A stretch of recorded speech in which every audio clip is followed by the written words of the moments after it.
Cuando en 1920 el general Álvaro Obregón ocupó la primera magistratura de México, el país ansiaba la unidad política. Don Venustiano Carranza había intentado darle esa unidad desde 1917. Para ello se tuvieron que sacrificar grandes figuras populares de la revolución.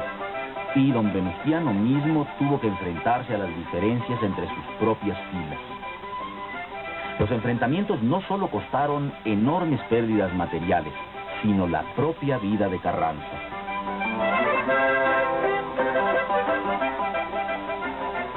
En mayo de 1920, don Adolfo de la Huerta asume la presidencia provisional y busca la pacificación del país.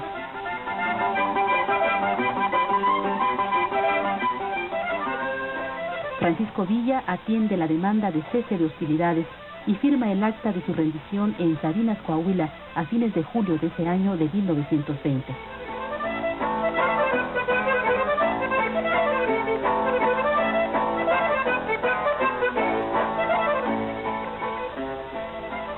En diciembre de ese año, el general Álvaro Obregón, con el apoyo de los movimientos obrero y agrarista del país, protesta como presidente de la República. El prestigio de general victorioso y un programa de gobierno muy avanzado para su época planteaban un cambio cualitativo en la vida política nacional. Cambio que, por cierto, no se circunscribía solo a la política.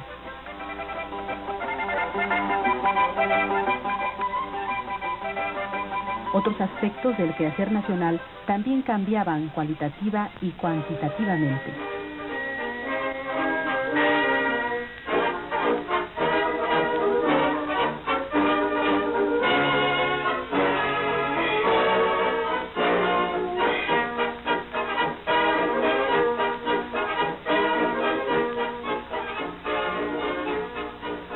Pero vayamos por partes.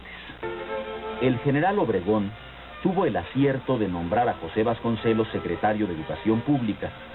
Durante su gestión se propuso la regeneración de México por medio de la cultura. Se efectuó una trascendental campaña alfabetizadora.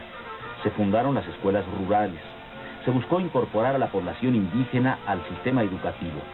Y se establecieron muchas bibliotecas y una inmensa cantidad de libros se repartieron por todo el territorio a través de las misiones culturales.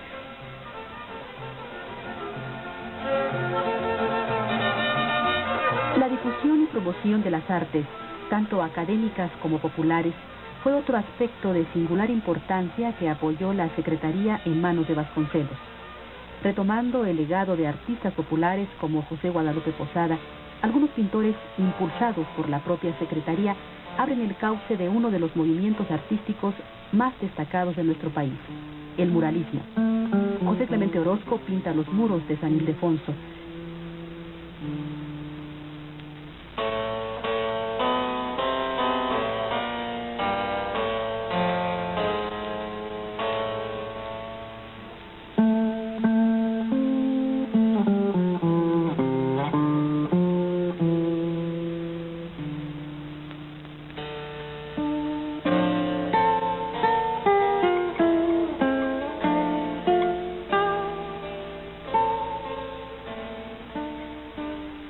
Y Diego Rivera, recién desempacado de su experiencia artística en Europa, se encarga de pintar las paredes de la propia Secretaría de Educación Pública.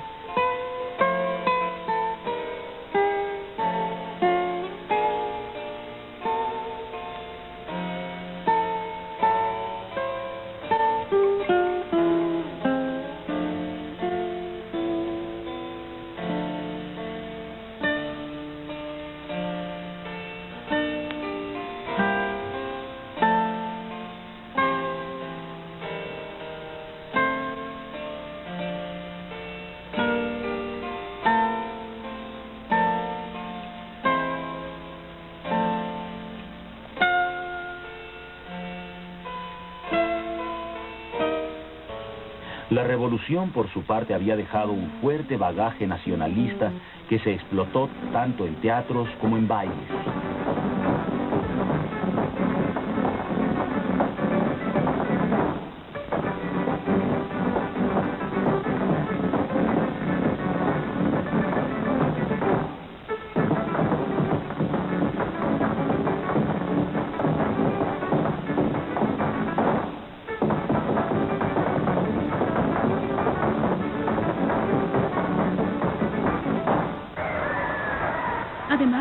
debemos añadir que los años 20 fueron también la época en que el tango se puso rápidamente de moda. Negra pincelada de un lunar.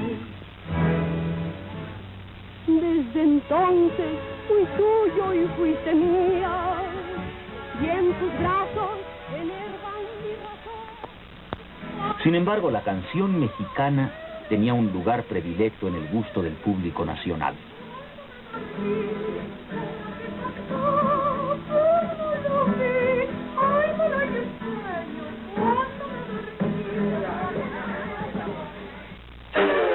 Y estos gustos nacionalistas llegaban hasta la política exterior mexicana, que causaron ciertas asperezas en las relaciones con el vecino del norte. El problema del petróleo fue uno de los más candentes.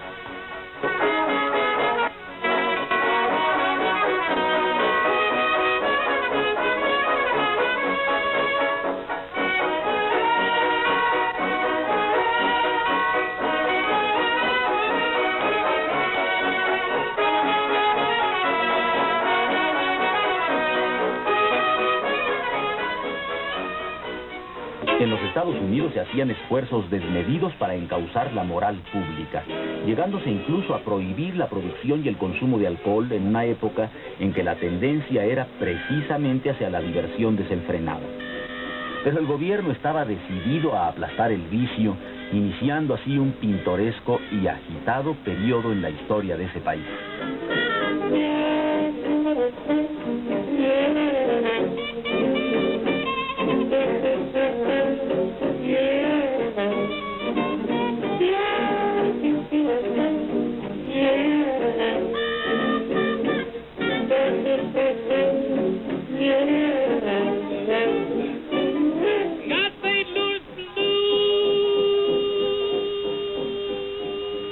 Por supuesto que un decreto no podía terminar con la actitud desenfadada de un buen número de estadounidenses que disfrutaban del poder de sus dólares en casa y en el extranjero. Eran los beneficiarios directos del auge de la primera posguerra y estrenaban con sus extravagancias todo un estilo de vida que habría de caracterizar a esos años.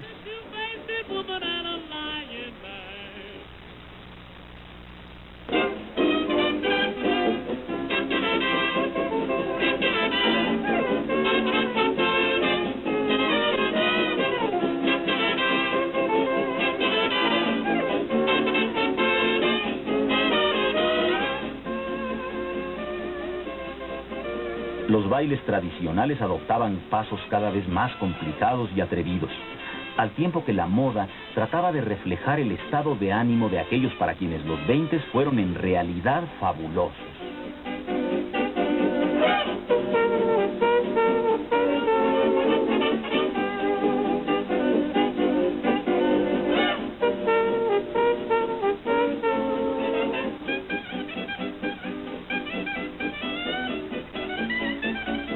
También aparecían nuevos bailes como el Charleston, que era casi una receta coreográfica para tirar por la borda la formalidad y las inhibiciones.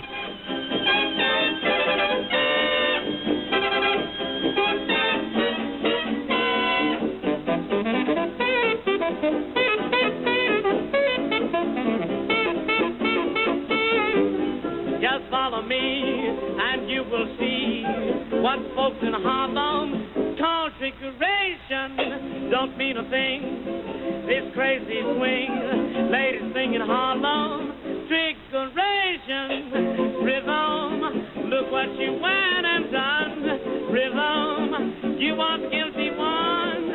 Another phrase, just another craze. La música también se transformó al aceptar la influencia de los extraordinarios artistas negros que se dieron a conocer en esa época.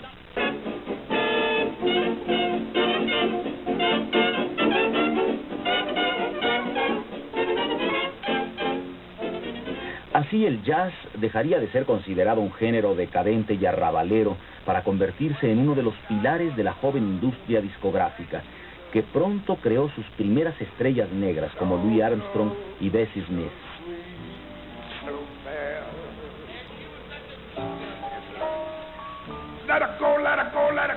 El siglo XX sería el siglo de la tecnología, la prueba final del ingenio humano sobre la naturaleza.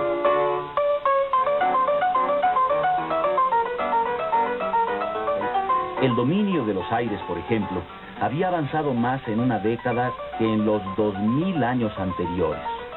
Desde los primeros intentos de este siglo, valientes, si no siempre demasiado dignos, hasta el éxito de los hermanos Wright y el desarrollo de la aviación comercial, la aeronáutica surgió como una dinámica y productiva industria.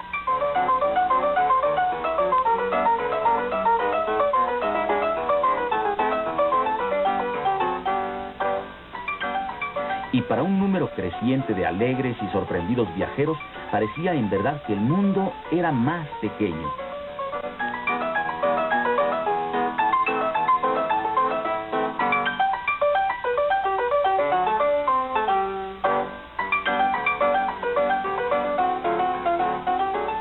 Sin embargo, el verdadero motor de la tecnología siempre fueron los afanes militares, que durante la Guerra del 14 transformaron los novedosos aviones en armas mortales.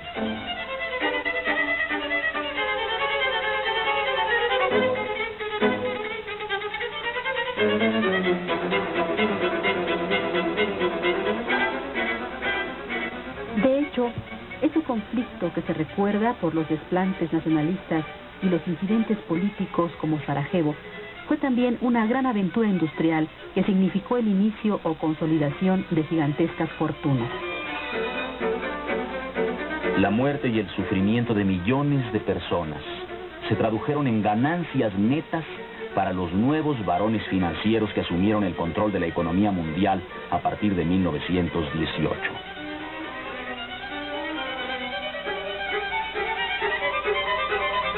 Pero el mundo de los 20 quería dejar atrás esa visión tan pesimista.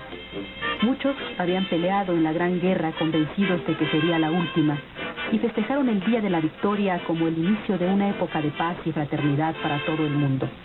Sin embargo, la realidad era que el militarismo, lejos de desaparecer, se convertiría en una de las constantes de nuestro siglo y elemento clave de la política internacional.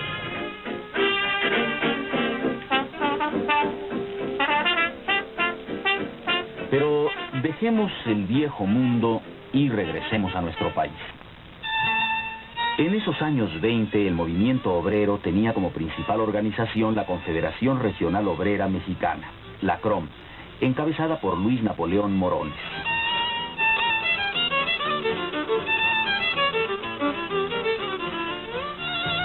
Frecuentes contradicciones entre la CROM y otras organizaciones rivales gastaban buena parte de la energía del naciente movimiento obrero nacional.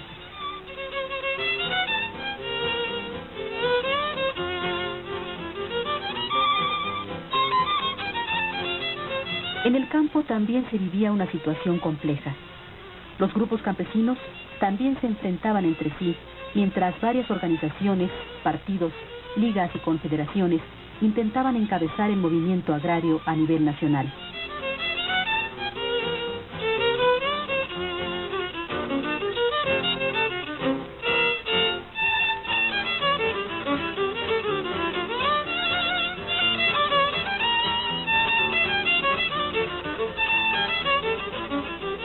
El sistema de tenencia de la tierra parecía resistirse al proceso de cambio que planteaba la revolución.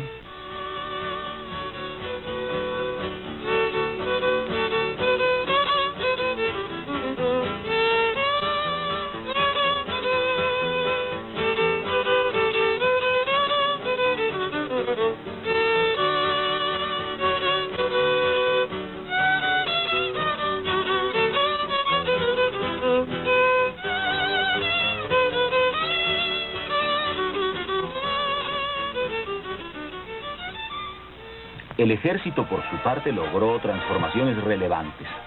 El general Obregón creó las reservas, dio baja a un número considerable de generales, jefes, oficiales y tropa, y se crearon colonias militares para permitir el retorno a la vida civil de algunos de los cuerpos del ejército.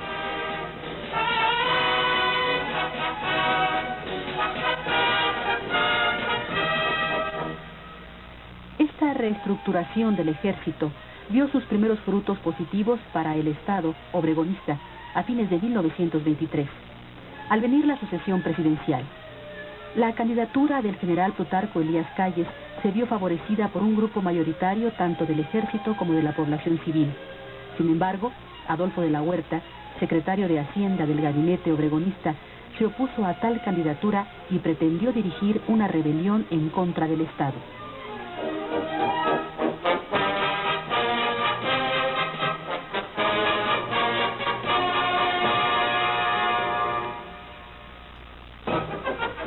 El talento militar del general Obregón, que participó directamente en la acción en contra de los rebeldes, y la falta de cohesión de estos últimos permitió un rápido triunfo del gobierno central.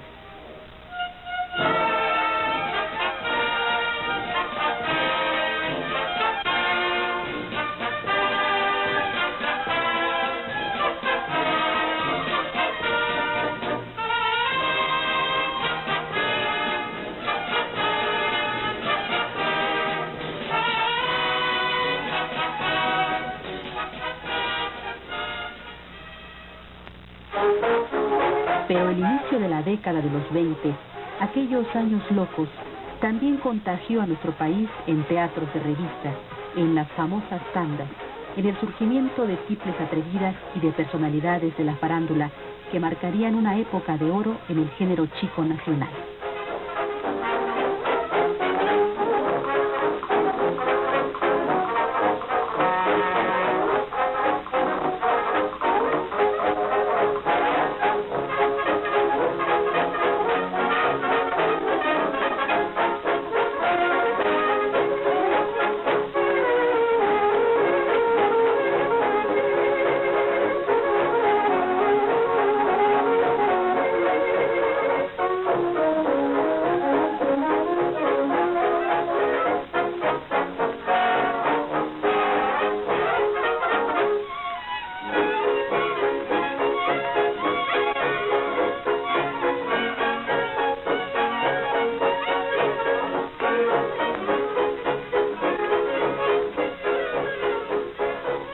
Si bien algunos aspectos del arte popular copiaban las modas, tanto en diseño como en producción de las revistas extranjeras como Vogue o Flapper, otras preferían tomar tipos nacionales y presentarlos en la carpa para el goce y las carcajadas del público urbano.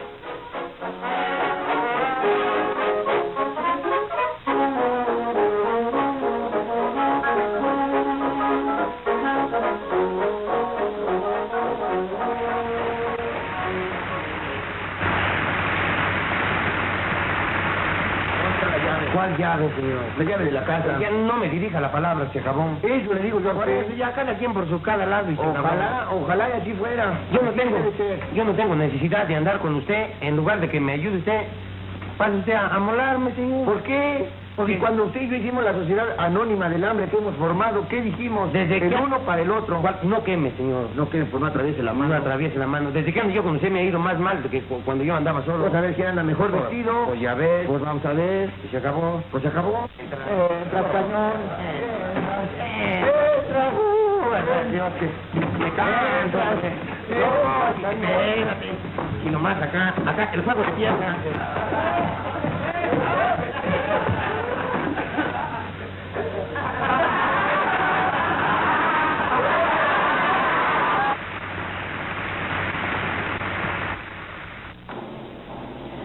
Los toros también lograban momentos espectaculares en aquellos años 20, en que matadores como Rodolfo Gaona, Juan Silvetti, Juan Espinosa Rillita y tantos otros se enfrentaban a ejemplares de las ganaderías de Piedras Negras, de Tepeyehualco, de Torrecillas, de San Pedro Almoloya, etcétera, etcétera, etcétera.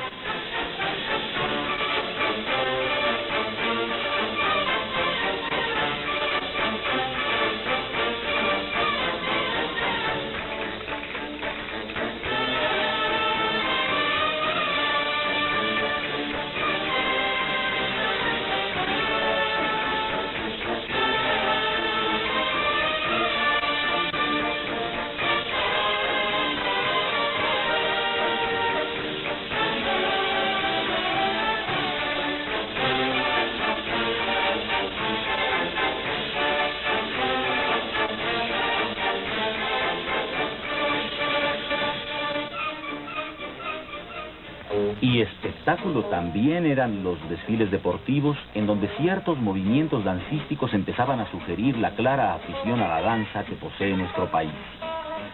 Afición que se vio recompensada con la visita de una de las personalidades más sobresalientes del ballet en ese momento, Anna Pavlova.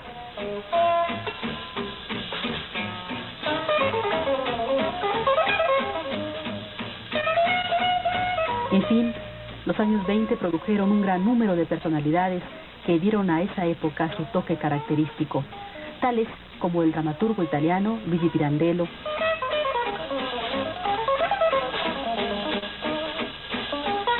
el hombre de teatro ruso Konstantin Stanislavski,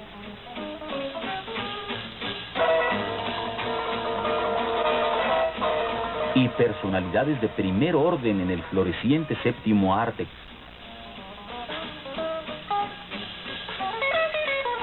como Charlie Chaplin,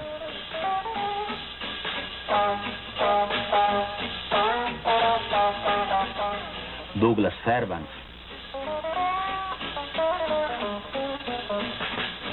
Harold Lloyd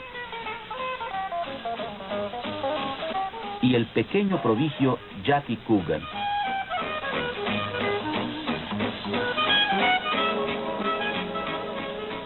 Y esos mismos años 20 producirán obras maestras del cine europeo como El Golem de Paul Wegener y Henrik Gagarin, que muestra las preocupaciones expresionistas alemanas del momento.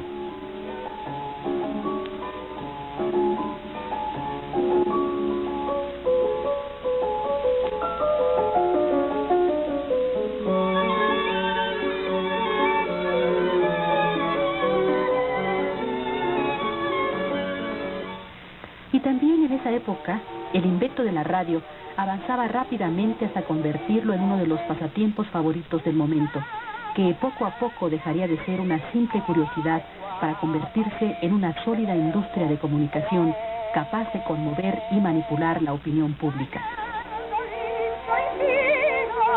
La mano puesta en el corriente.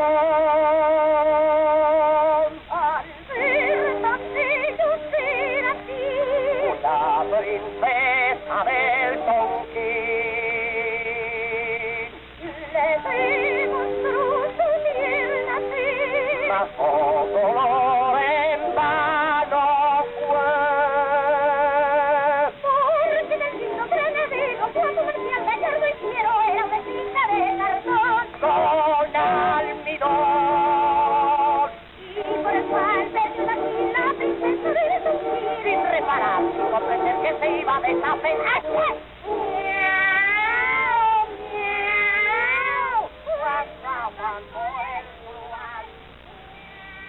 En nuestro país todavía se tardaría un par de años antes de llegar a influir determinantemente en el desarrollo nacional.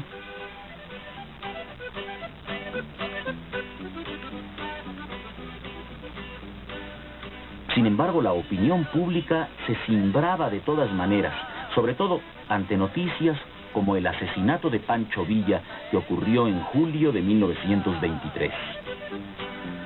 Van a Chihuahua a llorar sobre Parra, donde descansa el general Francisco Villa. Como parte de la leyenda que se empezaba a forjar a raíz de la contienda revolucionaria, Pancho Villa fue uno de los personajes que constantemente aparecerían en otro movimiento artístico nacional que empezaba a forjarse en esa década de los 20, la novela de la Revolución Mexicana, que tuvo como a uno de sus principales representantes a Mariano Azuela. Solo hojas secas que le ofrenda el vendaval. Pero retomemos los hechos políticos. En 1924 llegó nuevamente el relevo presidencial. El general Plutarco Elías Calles, a través de la Alianza de Partidos Revolucionarios, proclamó su candidatura, siguiendo los principios de gobierno marcados por el general Obregón.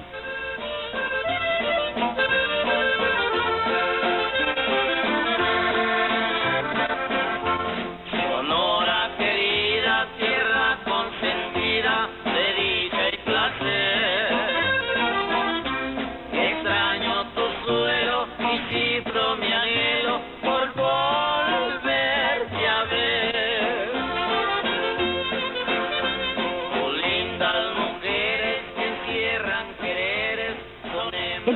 diciembre de aquel año de 1924, ante más de 40,000 personas en el Estadio Nacional de la Calzada de la Piedad, el general Calles protestó como presidente de la República Mexicana.